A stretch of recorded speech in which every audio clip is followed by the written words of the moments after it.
Ну что ж, еще раз доброе утро. Давайте еще раз приветствуем наших гостей замечательных, которых мы так долго ждали в Москве. Спасибо вам большое, что вы с нами. Я знаю, что это далеко не первый раз. Как будет вам комфортнее говорить? По-русски, по-английски? Как вы хотите? Ну, конечно, по-английски легче. По-русски я могу с тобой поговорить о том, о чем. Но я думаю, о фильме лучше по-английски. Да. Well, I wanted to say thank you so much for coming to Moscow, and we're really happy to see you here. And as a tradition, I would like to ask the first question. How was your trip? How's Moscow treating you? It's a little cold, it's a little snowing, I know. You just left Los Angeles. Сегодня +2 или что-то, вообще тепло. Ну для вас, где у вас плюс 25 каждый день в Лос-Анджелесе, наверное, чуть-чуть прохладно, да? Немножко, да, прохладно. Только сфотографировалась наверху с снегом, с моими маленькими туфельками, и все в снеге было. Ну, после 5 минут, конечно, невозможно быть на улице. Да. Ну, конечно, очень люблю Москву, так красиво здесь, и всегда прелесть обратно приезжать. Да. Anyway, he's just asking us about our trip. How's Moscow treating you? Good? Listen, I'm from the north of England, so it could be a little colder for me. Yes. Дорогие друзья, не стесняйтесь, пожалуйста, поднимайте руки, и мы с удовольствием вам дадим слово и задавайте ваши вопросы. Да. Пожалуйста. Не забывайте, пожалуйста, представляться. Какой из нас? Добрый день, кинотеатр.ру. Вы говорили, что это будет последняя часть франшизы «Обитель зла», последняя глава.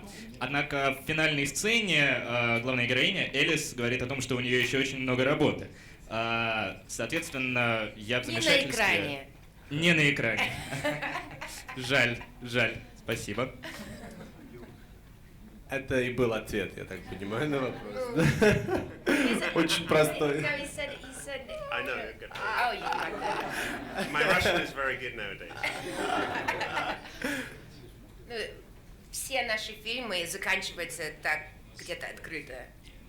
Но это не... It's not as crazy as the other ones. Like, in the other movies, there was lots of explosions and crazy special effects. This was a little bit tamer. This was kind of... Well, it's an emotional ending. Yeah. It's more of an emotional ending for Alice. It's a resolution. It's, it's the culmination of the franchise. I mean, we still kept it in the tradition of the Resident Evil films where it's open-ended, but it's much more of a personal ending this time around. Alice's story coming full circle. Я тоже хотел, на самом деле, сделать это замечание, но подумал, что достаточно уже критики сказали, может быть, будет не совсем уместно. Мне тоже этот фильм показался более эмоциональным и, мне кажется, даже интереснее, чем предыдущие части. Спасибо. С точки зрения творчества даже и искусства. Дорогие друзья, пожалуйста, да. Здравствуйте, Елена Лаптева, «Комсомольская правда». Как прошел процесс интеграции вашей дочери в кино? Насколько вообще вам было сложно ее туда отдать? И помогали ли вы, может, советами какими-то? Спасибо. Знаете, наша дочка, она, когда ей было 5 лет, она сказала: «Мам, я хочу быть актрисой». Я думала: ой, боже, сейчас мне 5 год. И я сказала: ты должна читать, ты должна очень хорошо читать. В этот год она все читала, и, как сказать, she went up 2 grade levels in reading. Когда ей было 6, она сказала: хорошо, мам, я читаю сейчас очень хорошо, можно ли быть актрисой? Я думала, что мне сейчас сказать? Говорю, нужно классы брать, acting classes. Сказала: хорошо. И она каждый уикенд идет на эти классы, и она очень любит acting. И, конечно, when Paul wrote the part in the movie, it just felt like such an amazing opportunity, not only to work with my husband, but to work with our daughter, who has such a passion for acting. I think you can see it in the movie. She brings so much of herself to the part, and she's quite a phenomenal actress. And I think when it comes to advice, I don't want to touch anything about her instinct. She's got such a great instinct for character, for acting, for being organic and natural that I said to her, I want to take advice from you. How do you do it? I guess she gets it from her grandma. Now you have a full-on family business in this movie, right? What? The whole family was in the family business. Definitely. Дорогие друзья, пожалуйста. Да. Вот здесь вот. Да, пожалуйста. Надежда Маркалова, стартфильм.ру. Я знаю, что вы сами делаете трюки. Расскажите о съемке самого сложного трюка, которого пришлось исполнять на этом фильме. Спасибо. Ну, конечно, все трюки, они были больше... kind of the biggest stunts I ever had to do was on this movie. Some of the longest fight sequences I'd ever had. One fight on top of the moving vehicle with Ian Glenn was over 250 moves just on its own. It took us over 2 weeks to shoot. So I think that was definitely one of the most difficult for me because we were battling the elements as well. It was very, very hot. So to be on a moving vehicle all day long in that heat was not only difficult for me, but for the zombies who were chasing us because they had 4 hours of prosthetic makeup in the morning. And so they were in that heat as well. But I think the most unique action sequence that I've never done before that was quite challenging for me was the upside down fight. That, I think, was such a phenomenal fight sequence and also just very different for me to shoot something upside down like that. It was quite challenging to figure out how to get it all done and without my face completely turning purple. And but it was beautiful. I mean, in the end, it looks amazing. Well, a lot of actors, when they read in a script that you're going to hang them upside down and have 5 guys beat you with machine guns, they'll go, no, I'm not doing that. Milla's one of the few actors that I work with. She reads something like that and she goes, you should have more things like this in the movie. There should be 10 guys. Пожалуйста. Добрый день, Ольга Белик, Голливуд-репортер, Россия. Милла, скажите, пожалуйста, вот за всю карьеру истребительницы зомби, какой монстр у вас был самый любимый, которого вы с большим удовольствием крушили?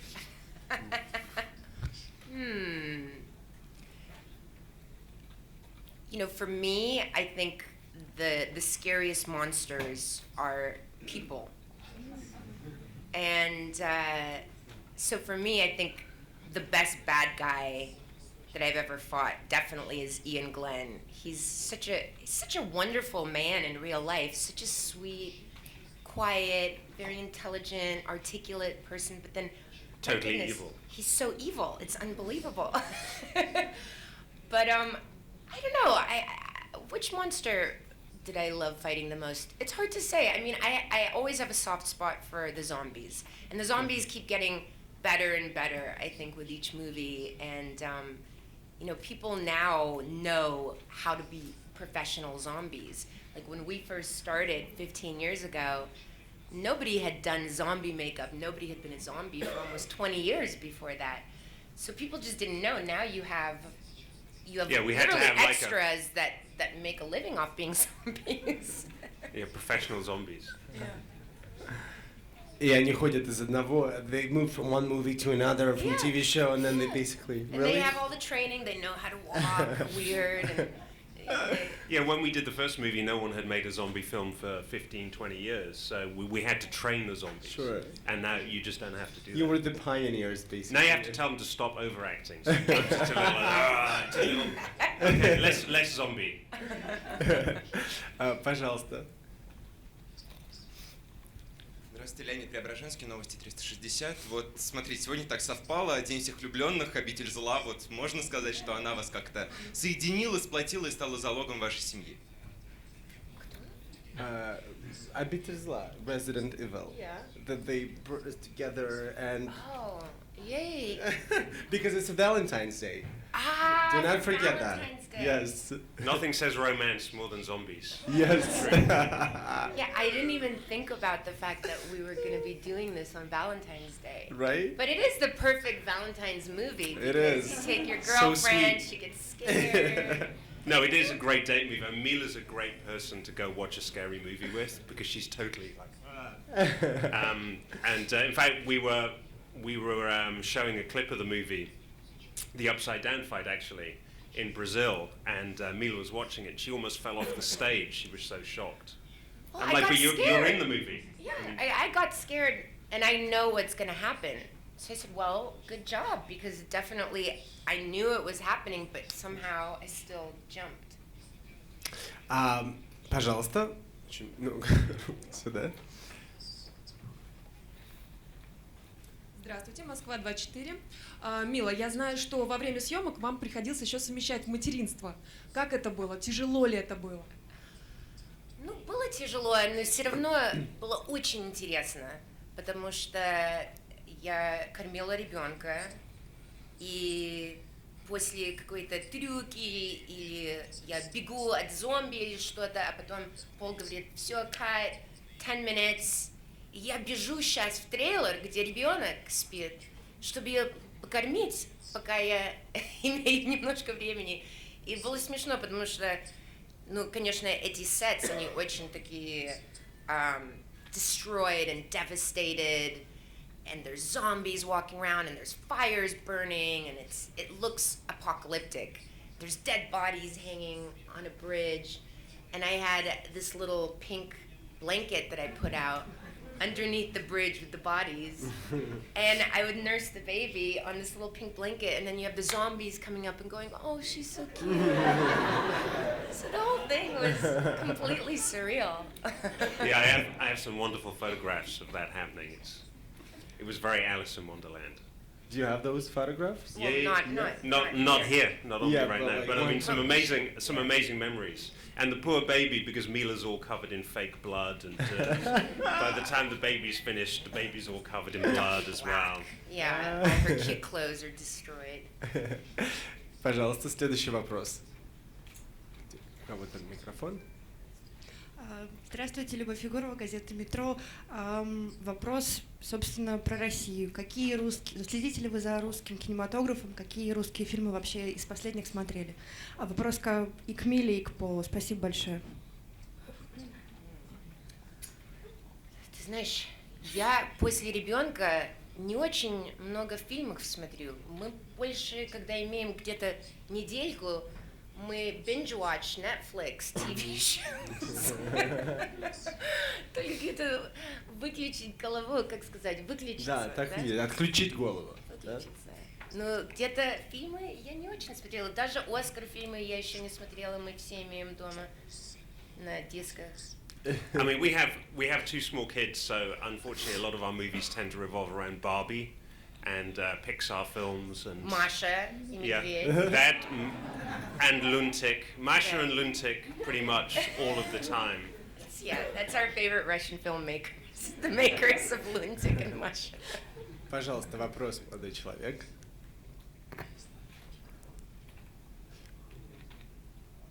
Кто? Вот там. Передайте, пожалуйста, микрофон. Чуть-чуть не туда, ну ладно. Здравствуйте, Московский институт телевидения и радиовещания Останкино. У меня такой вопрос. Какая часть лично для вас, Милла, была самой значимой и, может быть, эмоционально запоминающейся? Спасибо. На фильме? Ну, я думаю, когда я работала с моей дочкой, это было, ну, magical. Это было что-то для меня, как мать, быть на съемках с мужем и с ребенком и видеть моей дочки имеет такой любовь для acting, как сказать? Как актерскую, естественно. Ну, в общем, мы поняли, да. Anyway.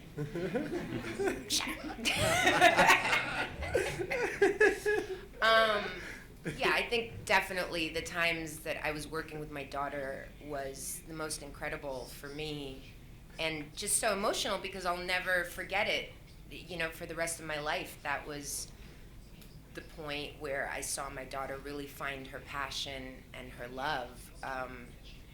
You know, and I think every parent, all they can wish for is for their kids to find what makes them happy, to find their passion, so that they can do really good in life, doing the things that they love. So, you know, I hope that Ever's passion grows with time, because she's so talented.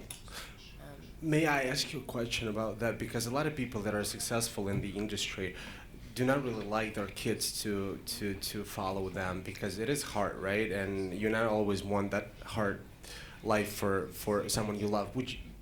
Do you support her 100% in what she has chosen in her career, or you would think? When Ever first said, I want to be an actress, of course I was terrified, because I know what a difficult career she's choosing, where you have so much rejection, so much public scrutiny, and just people saying nasty, negative things. So of course it was scary for me, but the way I test her is I say, if you want to do this, you have to do this, this, and this. And if she shows the commitment and actually does it, it's a big sign for me that this isn't like just something that's going to fade quickly. There's many things. She says, I want to do this, I want to do that. I said, okay, well, these are the steps you need to take. And then she forgets the next day. I mean, she's only 9.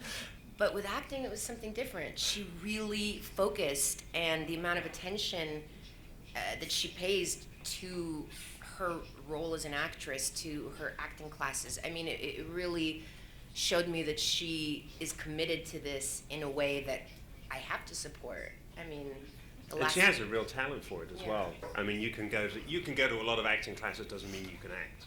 It's like she has a real talent, and I was super impressed by her. I mean, she really blew me away working with her. I was very excited.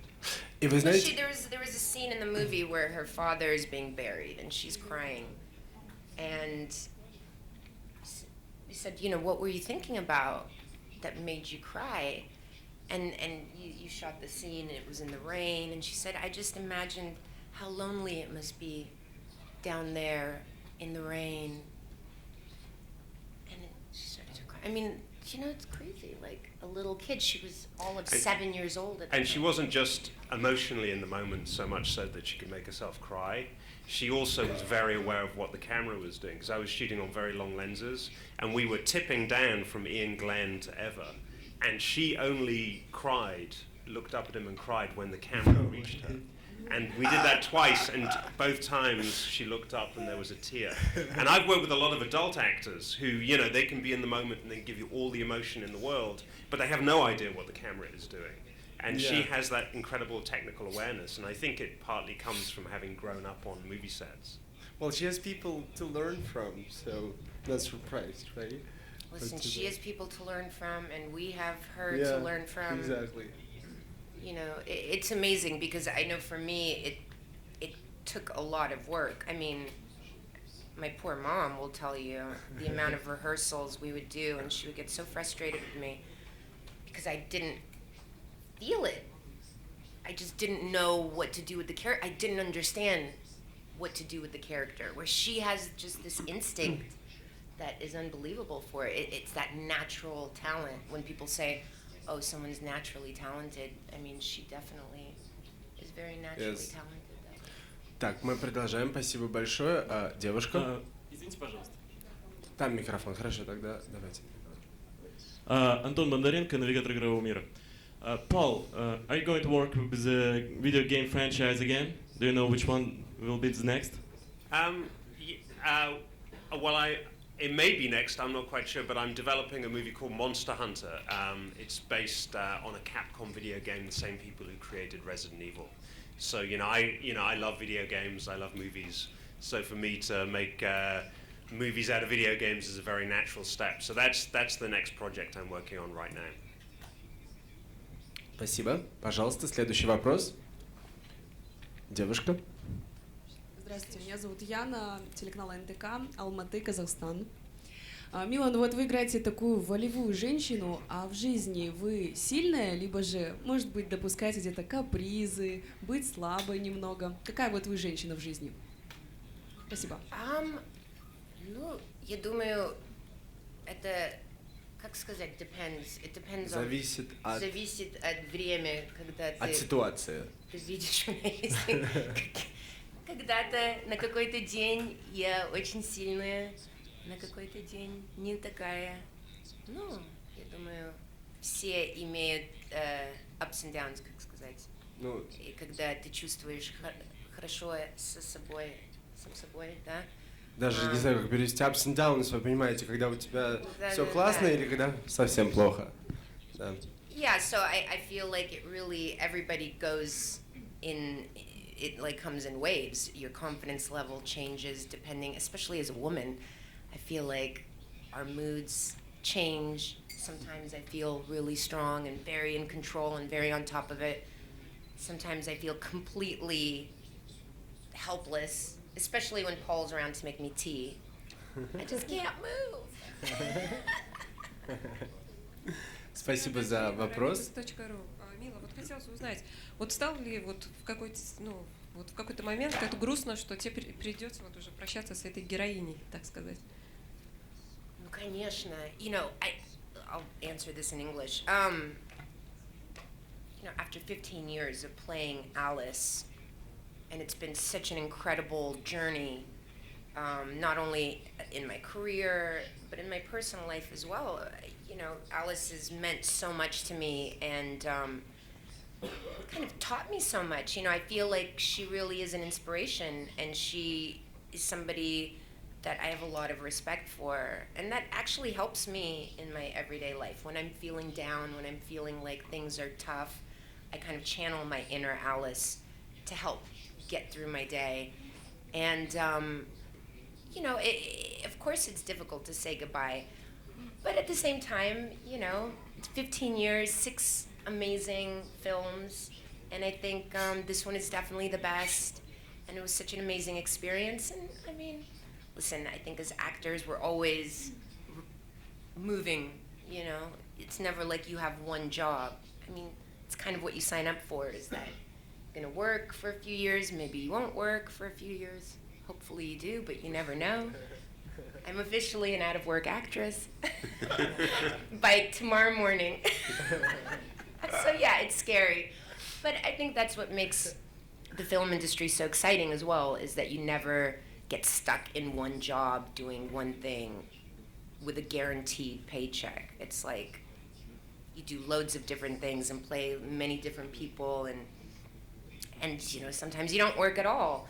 But it's great not working when I have the kids, you know. So you know, my kids especially Everett gets upset when we leave, you know, to come here or whatever. And Paul made a great point. He said, you know, Mommy could be a soldier and then she'd be away for a year at a time, or she could be working on an oil rig, leaving for 6 months out of the year. So that definitely put things in perspective forever. Пожалуйста, следующий вопрос, девушка. Я хочу сказать, что за последние 3 конференции, которые я вел, это самое большое количество вопросов, которые да. Прекрасно. Да. Добрый день, Татьяна Подубская, Мир-24. Вот у меня такой вопрос. Милла, скажите, а кого из персонажей из русской литературы вы бы хотели сыграть, может быть, и с кем из российских режиссеров или актеров вам бы хотелось поработать? Спасибо. Я могу назвать некоторых русских режиссеров. Конечно. Да. Может быть, немножко старая уже для Анны, конечно. Lunatic. Маша! Я буду медведь. When they do the live action.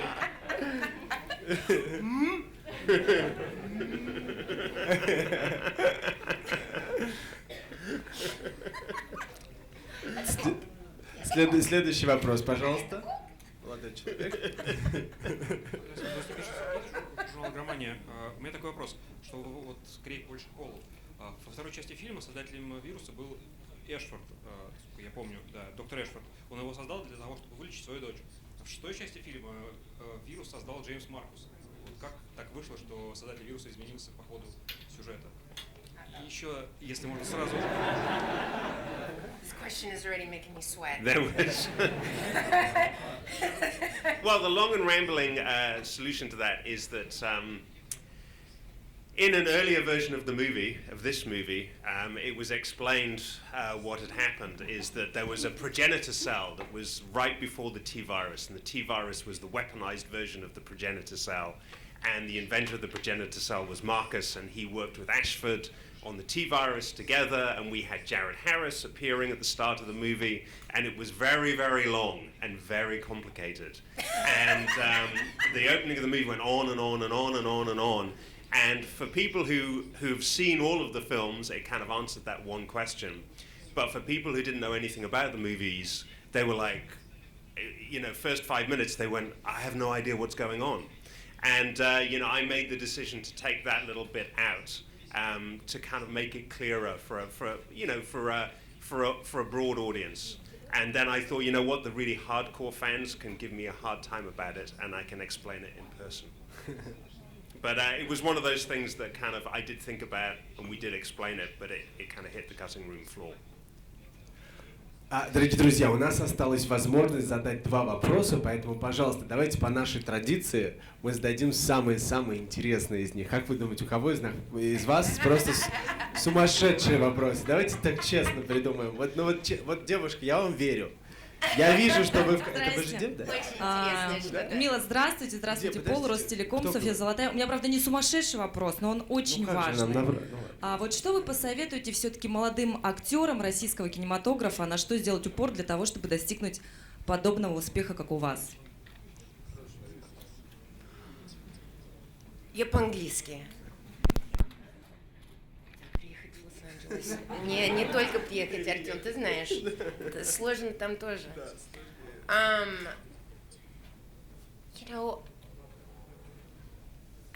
Obviously, hard work is one of those things that you can say, but I know Russian actors, in some sense, are on another level from American actors. They work hard here. They go to school, they take it seriously. So I'm not gonna go for the hard work thing. I think one of the most important things to remember as an actor is not to take things personally. I think so many actors are so sensitive, and that's the nature of being in this industry. On the one hand, you're very sensitive and you want people to enjoy your film and you want people to enjoy your performance. On the other hand, it's very painful if you feel like people didn't enjoy it or you got that door slammed in your face. You have to be strong and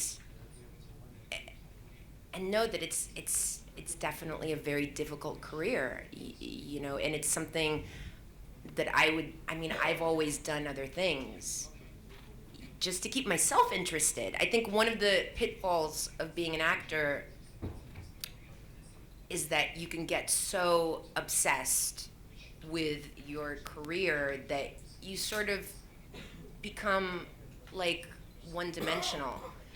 I think for actors, they should have interests. They should be educating themselves, reading books. They should be traveling. They should be just trying to be interesting people.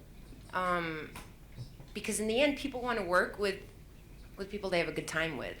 You could be the most talented person in the world, and if you're difficult and you're not pleasant, I don't think people are going to hire you a second time. So I don't really know where I'm going with this. I think I've answered some of it. It's a great question. It's a great question. But I could go on. We could have a conversation about, acting and the difficulties. Do you have anything to say for it? You're a director.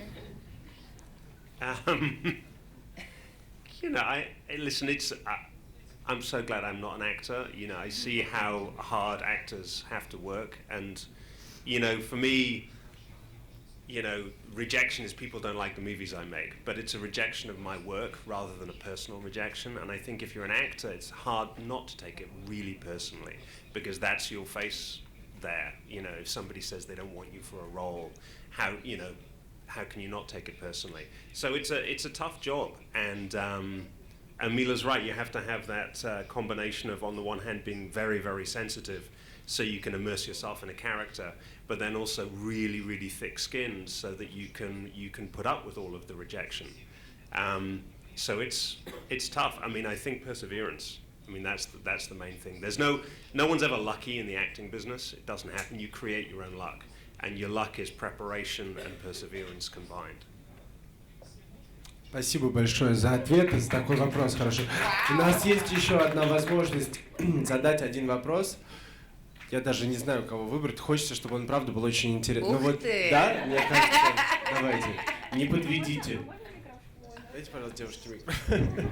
Это вот еще к вопросу о том, что можно самому генерировать себе удачу, да? Встал, и все, и вопрос твой. Полина Соколовская, РУ-ТВ.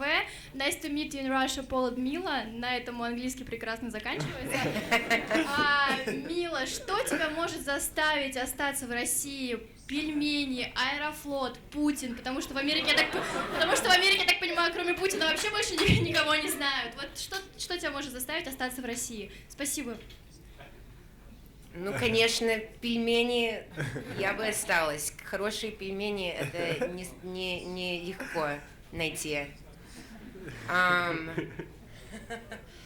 Ну, вы знаете, я бы хотела прийти сюда на пару месяцев и видеть больше России, потому что я всегда приезжаю в Москву на пару дней, работаю и уезжаю. И так я иду на весь мир на пару дней и приезжаю домой. Было, конечно, с твоими дочками прийти сюда на пару месяцев и видеть Россию, ну, настоящую, не что, Москва не настоящая, но что-то видеть больше, чем только Москву.